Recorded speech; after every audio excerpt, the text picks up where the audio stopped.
Dear Bernie Sanders supporter, I hope you are well. I do not support Bernie Sanders. I do not support any politician in the main political parties, if any at all. I hope that one day we will get past the idea that politicians and government can fix social issues. My goal here is not to change your mind in the span of one letter. I would only like to share my skepticism with you. I'm sure we both agree that people are being needlessly harmed in our society.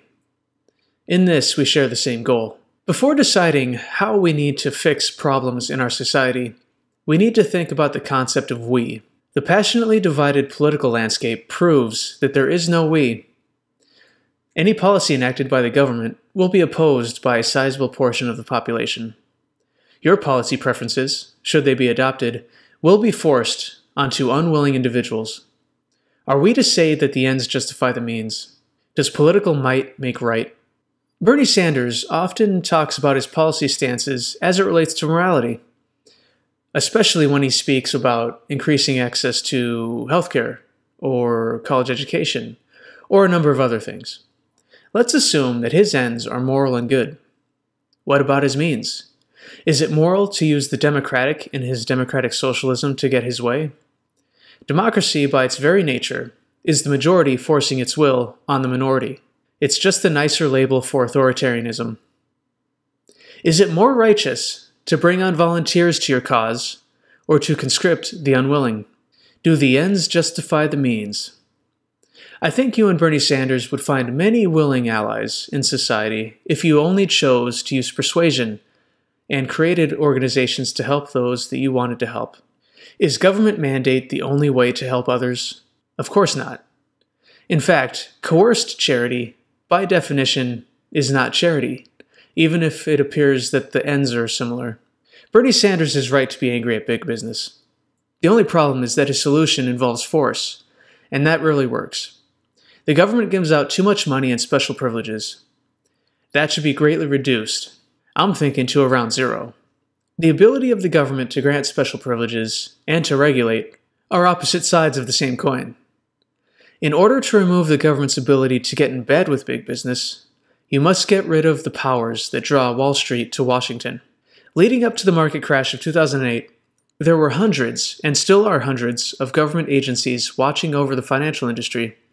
A few more would not have prevented the crash. The same laws, policies, and privileges would still have been in existence, no matter how many agencies were enforcing them. Perhaps the most damning thing to keep in mind is that for a business, lobbying Congress gets them the largest return on their money. Not research and development, not finding talented workers, not even increasing their efficiency. And that's a total shame. If Bernie truly wants money out of politics, then he should push to remove the power that politicians sell to the highest bidder. All of this without using force to get his way, and returning the power to the consumer. After all, every dollar you spend is a vote. Vote for the good businesses. There are no simple answers, and there are many ways to improve our society. The problem with government is that it pretends that the problems are simple. It forces one solution on the whole population, and most of the time, it outlaws any competing efforts. If you don't like monopolies, then it's worth remembering the government is a monopoly. Dear Bernie Sanders supporter, I am skeptical. I am skeptical of politicians and their promises. I am skeptical of their knowledge and ability to manage over 300 million people. I am skeptical of a one-size-fits-all solution to a complex social issue. And most of all, I am skeptical of government exerting force against peaceful people. I can't help but feel a strange kinship with you. In 2012, I supported Ron Paul for president. He was an old white dude, political outsider with grand ideas as well. The GOP fought him the entire way and did some underhanded things to kill his campaign. I see this in your future as well, as the DNC is no friend of Bernie's. When the DNC crushes the Sanders campaign so that they can nominate the former Secretary of State, warmonger, and unconvicted felon Hillary Clinton, I invite you to embrace skepticism of the state and continue your movement for a better society by pursuing non-political solutions. I invite you to Google voluntarism and agorism. I think those would be a good place to start. Life is a journey, not a destination. The means are what matter, not the ends. Thank you for listening. Live free.